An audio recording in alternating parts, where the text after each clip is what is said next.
Jake Martinez yawned as he looked at the computer screens in front of him. It was 3 in the morning on the space station, and he was the only person awake. All the other scientists were sleeping in their rooms. Jake worked the night shift, because someone had to watch for messages from space. The space station called Omega 7 was very far from Earth. It moved around a small moon near a big planet. Jake had been working there for 2 years. His job was to study alien life, but so far they had not found any aliens. Every day was the same. He would sit at his desk, look at the screens, and hope something interesting would happen. Jake drank his coffee and rubbed his tired eyes. He was 28 years old and had no girlfriend. His mom always asked him when he would get married. But it was hard to meet girls when you lived on a space station with only 12 other people. Suddenly, one of the screens started making loud beeping sounds. Jake sat up straight and looked at it. The radar showed something very big coming toward the station. It was huge, much bigger than any ship humans had ever built. "What is that?" Jake said to himself. He pressed buttons to get more information.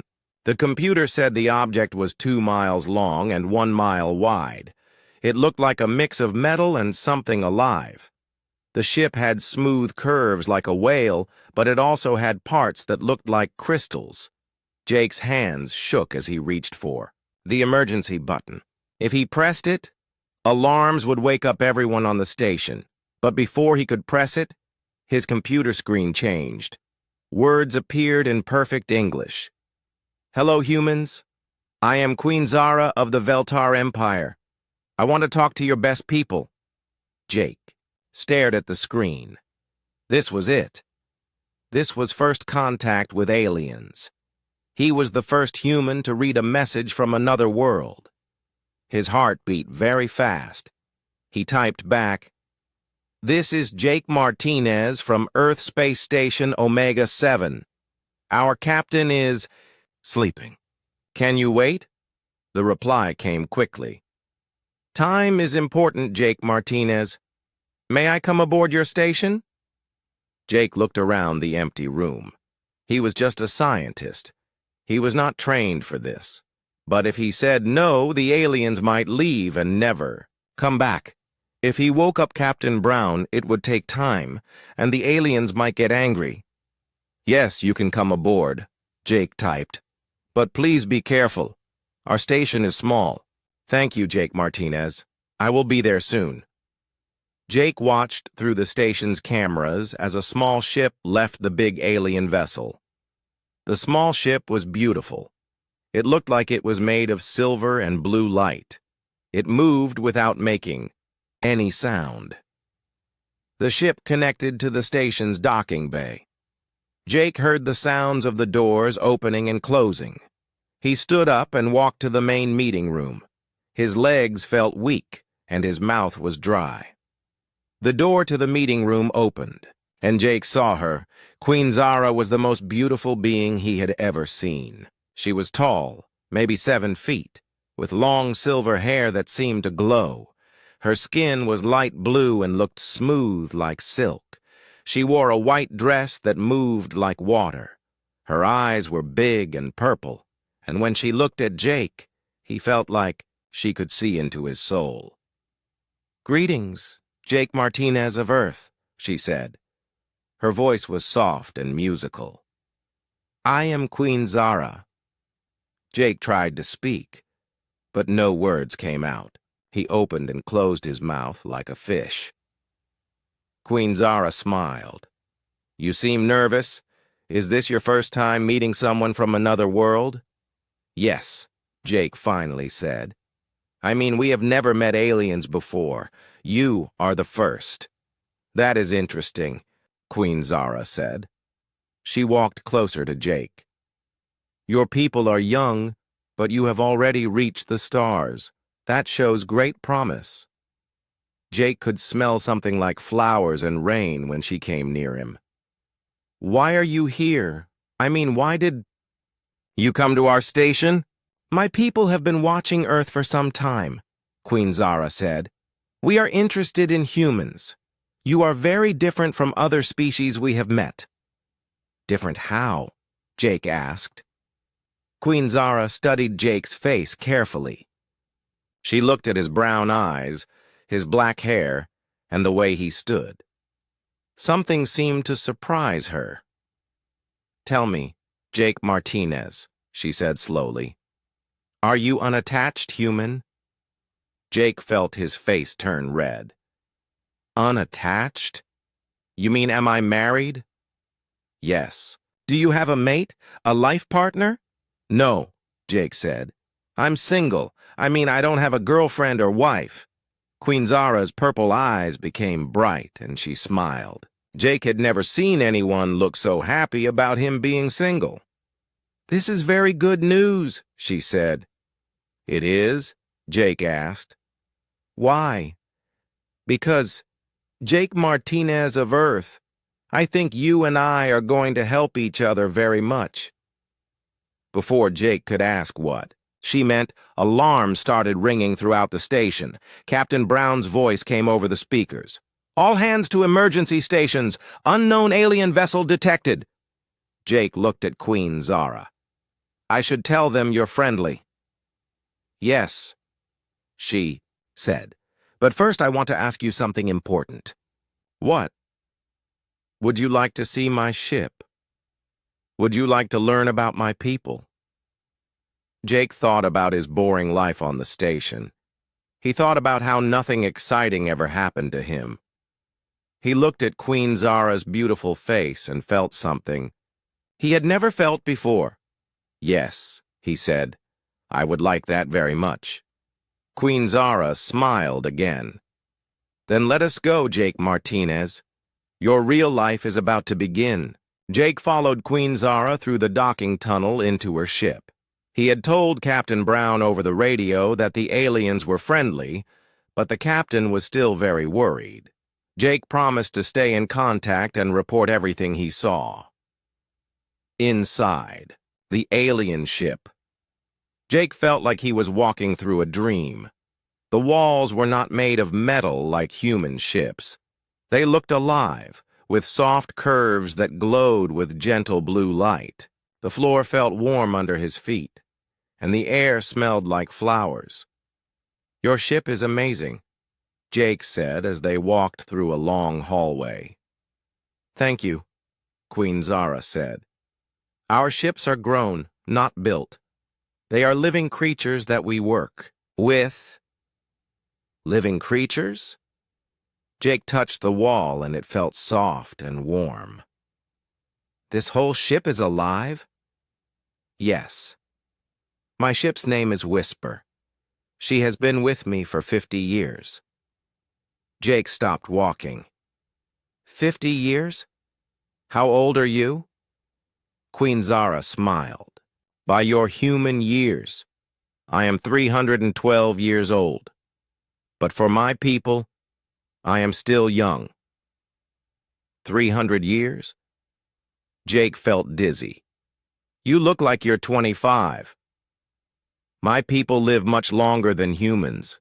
We can live for thousands of years if we stay healthy." They entered a huge room with windows that showed the stars. The room had plants everywhere, but they were not like Earth plants. These plants had leaves that changed colors like rainbows. Some had flowers that looked like tiny suns. "This is my garden," Queen Zara said. "I come here when I want to think." Jake walked to the big window and looked out at space. He could see his small space station in the distance.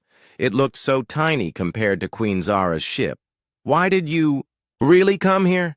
Jake asked. "You said your people have been watching Earth. What do you want from us?" Queen Zara was quiet for a moment. She picked a flower that glowed like a star and held it in her hands. "My people are dying, Jake," she said sadly. "Dying? Are you sick?" "Not sick in the way you mean. We are dying because we have forgotten how to live." Jake did not understand. "What do you mean?" Queen Zara sat down on a bench made of living wood. Long ago, my people were like yours. We had problems and wars and sadness, but we also had love and hope and dreams. We worked hard to make our lives better. That sounds good, Jake said. It was good for a while. We solved all our problems. We ended war and hunger and disease. We made our world perfect. But that's great. Why is that bad? Queen Zara looked sad. Because when life becomes too easy, people stop growing. When there are no challenges, there is no reason to change or learn or love deeply. Jake sat down next to her. I still don't understand. Let me show you, Queen Zara said. She touched a wall and it became like a window showing another place. Jake could see a beautiful city with tall buildings made of crystal and light. This is my home world, Queen Zara said. Look at my people. Jake saw many beings like Queen Zara walking through the city. But something was wrong. They all moved slowly and looked bored. No one was talking or laughing. Children played quiet games with no excitement. They look sad, Jake said. They are not sad. They are nothing. They feel nothing because they have nothing to fight for, nothing to hope for, nothing to fear losing. But they're safe and have everything they need. Yes, and that is killing us.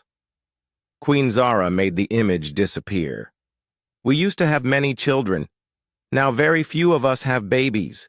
When life has no meaning, people do not want to create new life. Jake began to understand. So your species is getting smaller?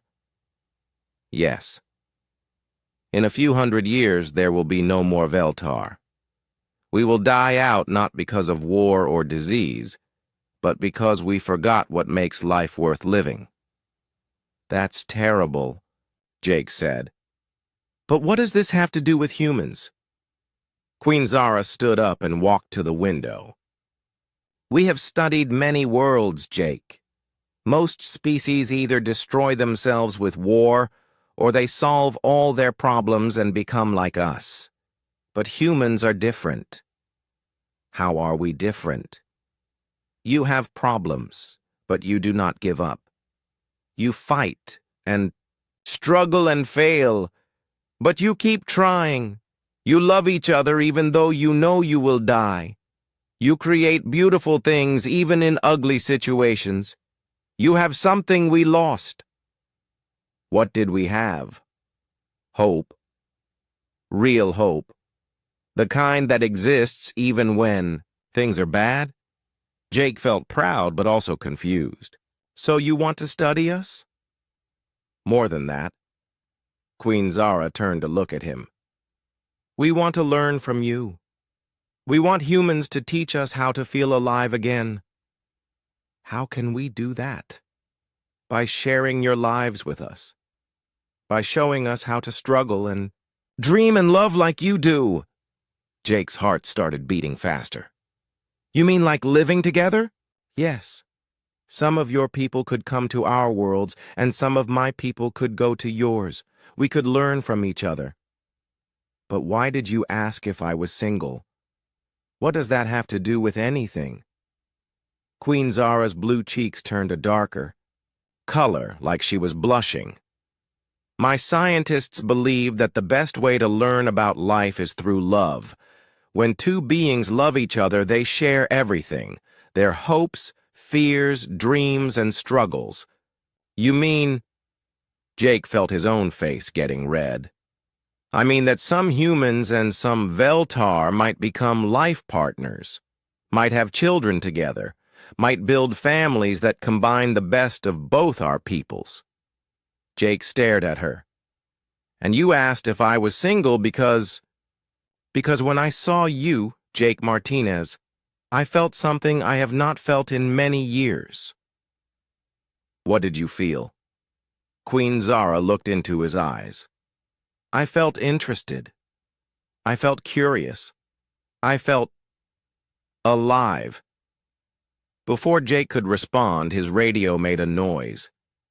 Captain Brown's voice came through. "Jake, report. Are you safe?" Jake picked up his radio. "I'm safe, Captain. But you need to hear this. This is bigger than just first contact." "What do you mean?" Jake looked at Queen Zara, who nodded. "Captain, I think these aliens want to form an alliance with Earth. A very close alliance." "What kind of alliance?" Jake took a deep breath. "The kind where our species might become family?" 3 days later, Jake was still on Queen Zara's ship. More humans had come from Earth, including his friend Lisa Thompson and a serious military man named Colonel Pete Davis. They were all meeting in a big room to talk about the alliance. Jake had learned a lot about the Veltar in those 3 days. He had seen their amazing technology and their beautiful worlds through Queen Zara's viewing walls. But he had also seen their problem up close. The Veltar people were very smart and very kind, but they seemed empty inside. They did everything perfectly, but they did not seem to care about anything. Even their art was perfect, but had no feeling in it. "I understand your situation," Colonel Davis said to Queen Zara. "But how do we know this alliance is safe for humans?" "What do you mean?" Queen Zara asked. "Your people live for thousands of years. You have technology we can't imagine. What's to stop you from taking over Earth when you get bored with us?" Jake felt angry. "Colonel, Queen Zara is not like that." "Jake, you've been here 3 days," Lisa said. "You can't know everything about their culture." "But I know her," Jake said, looking at Queen Zara. "She's honest and good." Queen Zara smiled at Jake, and he felt warm inside. Over the past 3 days, they had spent many hours talking. Jake had told her about Earth, about rain and music and movies and pizza. Queen Zara had told him about her lonely life as a queen, and how she had never felt love before. "Colonel Davis is right to be careful," Queen Zara said. "Let me show you why we need humans more than humans need us." She touched the wall, and it showed a Veltar farm world. Jake had seen it before, but the humans had not. "This world grows food for 10 billion of my people," Queen Zara said. "Last month, a disease started killing all the crops. Our scientists could not fix it. The image showed huge fields of dead plants. Veltar farmers stood around looking confused and sad. Jake solved the problem in 1 day," Queen Zara continued. "I did?" Jake was surprised. "Yes. Remember when you suggested rotating the crops and letting some fields rest? That is not how we do things. We always use every field because it is more efficient. But your way worked. The image changed to show healthy green fields. One human idea saved an entire world," Queen Zara said. "This is why we need you. You think in ways we have forgotten." Colonel Davis looked thoughtful. "So this isn't about you taking our technology. It's about us teaching you." "What?" "How to be human? How to be alive," Queen Zara said. "How to hope and struggle and grow. How to find joy in simple things." Lisa leaned forward. "Can you give us more examples?" "Yes. Yesterday, Jake taught some of our children a game you call tag. They had never run and laughed like that before. Their parents cried because they had not seen their children show such emotion in years." Jake remembered that day. The Veltar children had been so quiet and polite, but when he taught them to chase each other and be silly, they became like Earth children, loud and happy and full of energy. "And this morning," Queen Zara continued, "Jake showed our artists how to make mistakes on purpose to create new kinds of beauty. They had never thought that imperfection could be good." It's true, Jake said. Their art was perfect, but it was boring. When I showed them how to let accidents happen, they started making things that were beautiful in new ways. Colonel Davis was still worried. But what about the military side? Your ships are much more powerful than ours.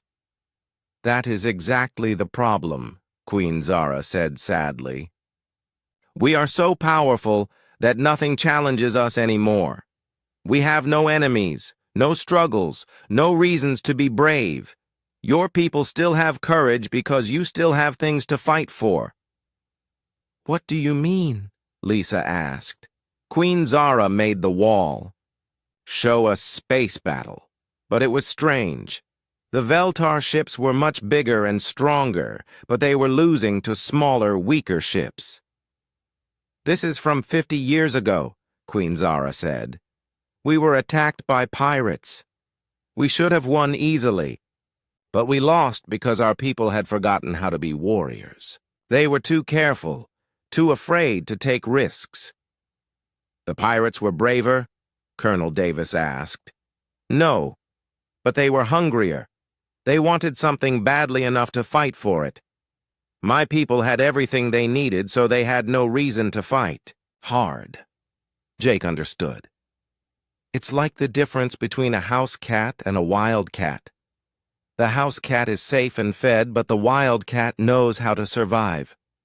Exactly, Queen Zara said. Humans are still wild cats. You still know how to fight and dream and hope because you still have reasons to do those things. So you want us to keep you wild? Lisa asked. We want you to help us remember what it feels like to be wild, to care about things, to have passion. Colonel, Davis looked at Jake. And you think this Queen Zara can be trusted? Jake thought about the past 3 days. Queen Zara had shown him her private gardens, her fears about her people dying out, and her loneliness as a leader. She had asked him about Earth families and what it felt like to miss someone you loved. Yes, Jake said. I trust her completely. Even though she's alien? She's not that alien, Jake said. She laughs at my jokes. She likes Earth music. She worries about her people like any good leader would. She's just from somewhere else. Queen Zara looked at Jake with those purple eyes, and he felt that warm feeling again. There is something else, Queen Zara said quietly. Something personal. What? Lisa asked. Queen Zara looked nervous for the first time since Jake had met her. My people believe that the best way to learn about life is through love. Not just friendship, but deep, romantic love. Go on, Colonel Davis said carefully. We would like some humans and some Veltar to form, how do you say, romantic partnerships, to marry and have families together. The room was very quiet. You mean interspecies marriage? Lisa asked. Yes. Our scientists believe that love creates the strongest bonds and the deepest learning. When two beings love each other, they share everything. Jake's heart started beating very fast. And, Queen Zara continued, looking directly at Jake, I believe I would like to try this with Jake Martinez if he is willing. Everyone stared at Jake. His face turned bright red. You want to marry Jake? Lisa asked, shocked. I want to learn about love from him, and I hope he might learn about my people through me. If this works, others could follow. Colonel Davis frowned. This sounds like you're asking Jake to be a test subject. No, Queen Zara said firmly. I am asking Jake if he would like to explore what love could be between our two species, but only if his heart wants this too. Everyone looked at Jake. He thought about his boring life on the space station. He thought about Queen Zara's beautiful smile and kind heart. He thought about being part of the most important alliance in human history. Yes, Jake said quietly. I would like to try. 2 weeks later, everything went wrong. Jake was on the Veltar homeworld with Queen Zara when the trouble started.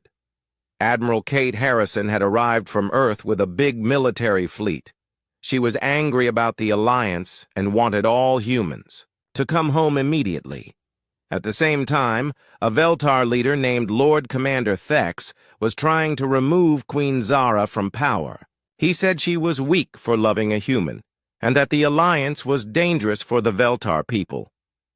You have betrayed your own species for a primitive alien, Lord Commander Thex said to Queen Zara in the Royal Council room. He was tall and thin, with cold silver eyes. Humans are violent and short-lived. They will only bring chaos to our perfect world. Our world is not perfect, Queen Zara replied. It is dying. Jake and his people offer us hope. False hope, Thex said. I have studied humans. They make war and destroy their environment. Do you want them to do the same to us? Jake stood next to Queen Zara, feeling uncomfortable. Many Veltar were staring at him like he was a dangerous animal. He could hear some of them whispering about how ugly and primitive humans looked. Jake has already helped us, Queen Zara said. Our farms are more productive. Our children are happier. Our artists are creating new beauty. Temporary tricks, Thex said. When the novelty wears off, humans will show their true nature. They will try to conquer us. At the same time, Admiral Harrison was talking to Colonel Davis and Lisa on Queen Zara's ship. Jake could hear their conversation through his radio. This whole thing is a trap, Admiral Harrison was saying. The aliens are using romance to control Jake's mind. We need to get him back to Earth before they brainwash him completely. Admiral, with respect, Jake seems happy, Lisa said. Happy? He's been seduced by an alien who looks like a pretty woman. This is exactly how invasions start, not with weapons, but with manipulation. But the technology we could learn from them, Colonel Davis began, could also be used to destroy us, Admiral Harrison interrupted. What happens when these aliens get bored with humans? What happens when they decide we're too primitive to live? Jake felt caught in the middle. Both sides were afraid of each other, and both sides thought he was making a terrible mistake. That night, Queen Zara looked very sad. She and Jake were walking in her garden under alien stars. Maybe they are right, she said quietly. Maybe I am being selfish. Maybe love between our species is impossible. Don't say that, Jake said. What we have is real. But look at the problems it is causing. Your people think I am manipulating you. My people think you are corrupting me. Jake took her hand. Her skin was always warm and soft. Do you think they're right? No. When I am with you, I feel more alive than I have in centuries. You make me laugh and think and hope. You show me beauty in things I never noticed before. Then that's what matters.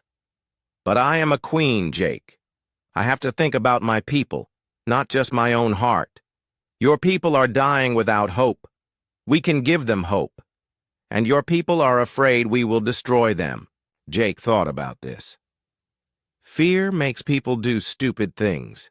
Maybe we need to show both sides that love makes people do smart things. The next morning, Lord Commander Thex made his move. Veltar soldiers surrounded the royal palace. They arrested Queen Zara and tried to arrest Jake too. You are accused of corrupting our queen and threatening our way of life, Thex told Jake. You will be sent back to your people immediately.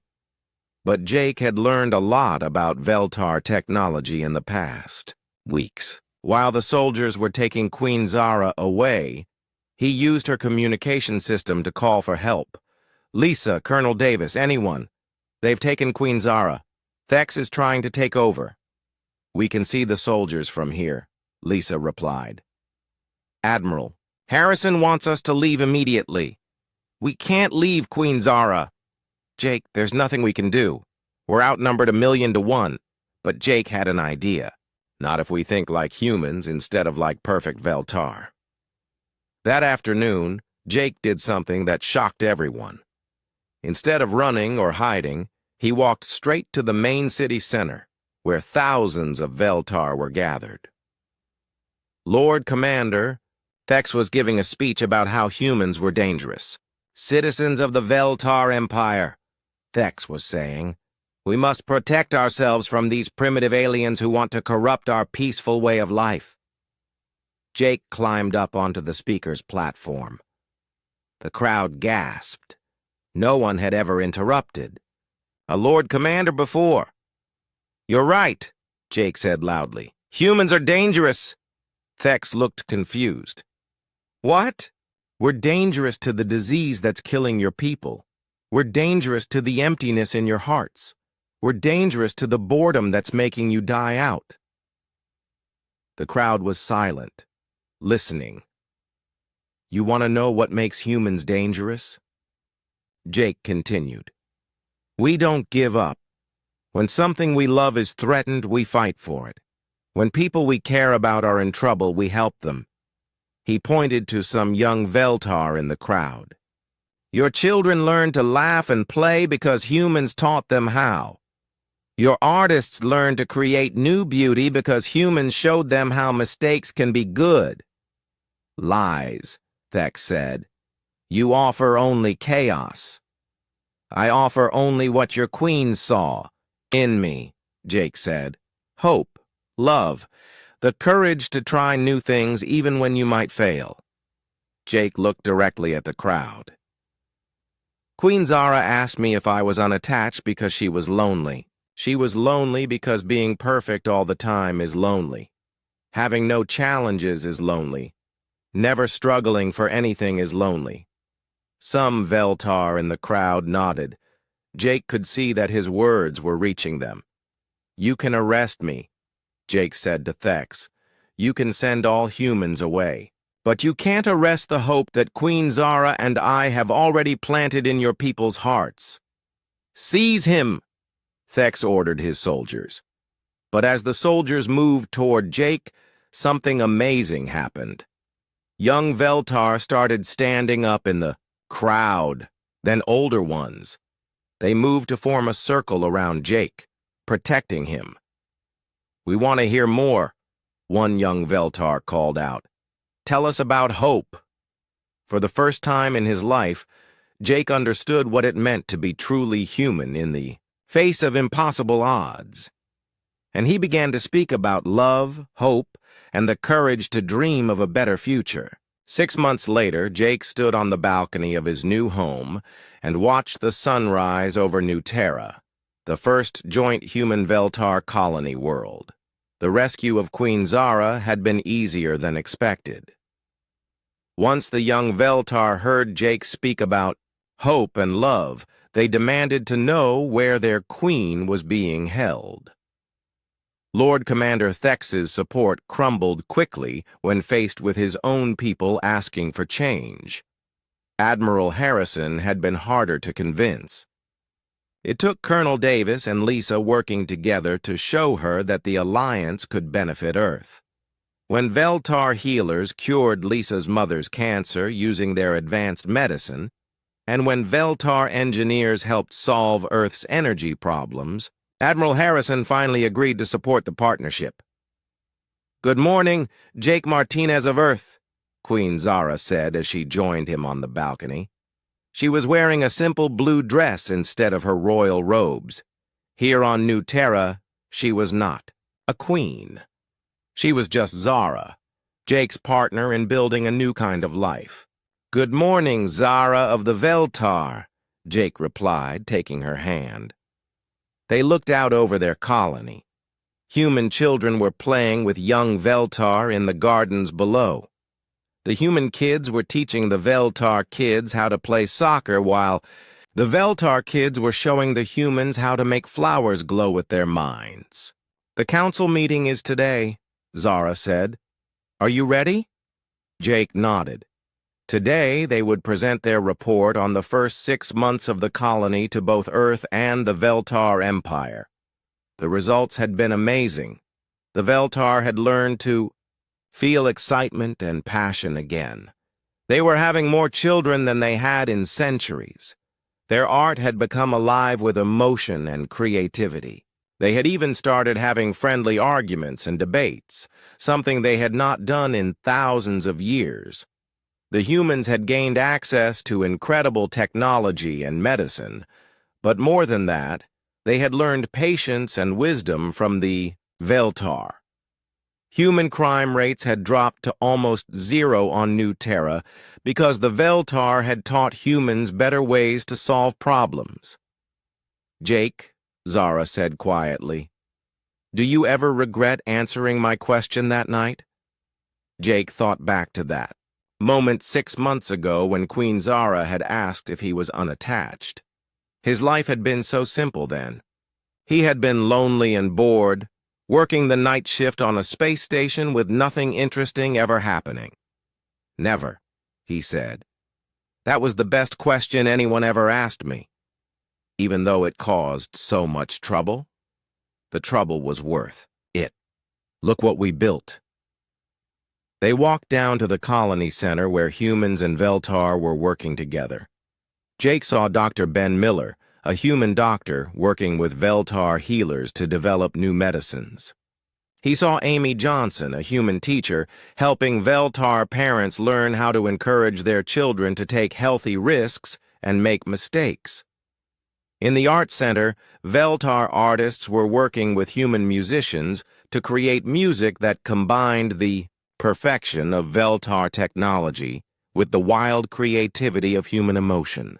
The results were beautiful in ways that neither species could have created alone. The reports are ready, Lisa said as she approached them. She was now the colony's head of cultural exchange. The numbers are incredible, Jake. Veltar birth rates are up 300%. Human satisfaction ratings are the highest ever recorded. And the technological advances. What about the problems? Jake asked.